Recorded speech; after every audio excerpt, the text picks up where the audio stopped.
আসসালামু আলাইকুম রহমতুল্লাহ বরকাতুহ। সম্মানিত দর্শক, কৃষি জীবন টিভির পক্ষ থেকে সকলকে জানাই শুভেচ্ছা এবং অভিনন্দন। আজকে আপনাদেরকে জানাবো যে 20শে এপ্রিল ভেন্ডির বাজার কত গেছে। তো আজকের বাজারটা বলার আগে কালকের বাজারটা বলি। কালকে আপনার বাজার ছিল 37 টাকা বাজার, আর আজকের বাজার ছিল 45 টাকা বাজার। একদিনের মধ্যে এত টাকা বাজার দাম, আর এটা হওয়ার কারণ একটাই যে ভেন্ডি একেবারেই নাই, ভেন্ডি একেবারে কম উঠতেছে। যাদের ধরনের দেখা যাচ্ছে যে 1 বিঘা মাটি তার উঠতেছে 100 কেজি ভেন্ডি।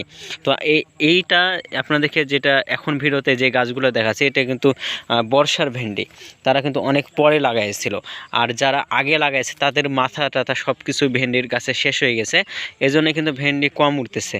আর এই গাছগুলো দেখেন কি সুন্দর হয়ে আছে, আর কিন্তু লকলকে হয়ে আছে, আর পাতা অনেকটা বড়। বর্ষার যে ভেন্ডিটা লাগে তার পাতাটা কিন্তু অনেক বড় হয়, এই কারণেই কিন্তু আপনার গাছটা অনেক বড় হয়ে যায়।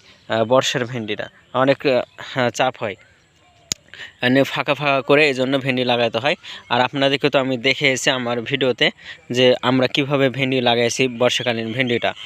তো আপনারা জানাবেন অবশ্যই যে আপনাদের দিকে আজকের ভেন্ডির বাজার কত গেছে, এটা আপনারা অবশ্যই কিন্তু জানাবেন যে আপনাদের নিজ নিজ জেলাগুলোতে ভেন্ডির বাজার কত। এরকমভাবে যদি হয় তো সারা বছরই কিন্তু ভেন্ডির দামটা কিন্তু ভালো থাকবে, কারণ তুলনামূলক কারোই কিন্তু ভেন্ডি উঠতেছে না। আজকে ভাবা যায় যে 45 টাকা বাজার, যার 20 কেজি উঠছে সেও কিন্তু 1500 টাকার মতন কিন্তু নিয়ে ফেলছে। তো আপনারা নিজে ভালো থাকবেন, সুস্থ থাকবেন, অপরকে ভালো রাখবেন। আসসালামু আলাইকুম রহমতুল্লাহি ওয়া বারাকাতুহু।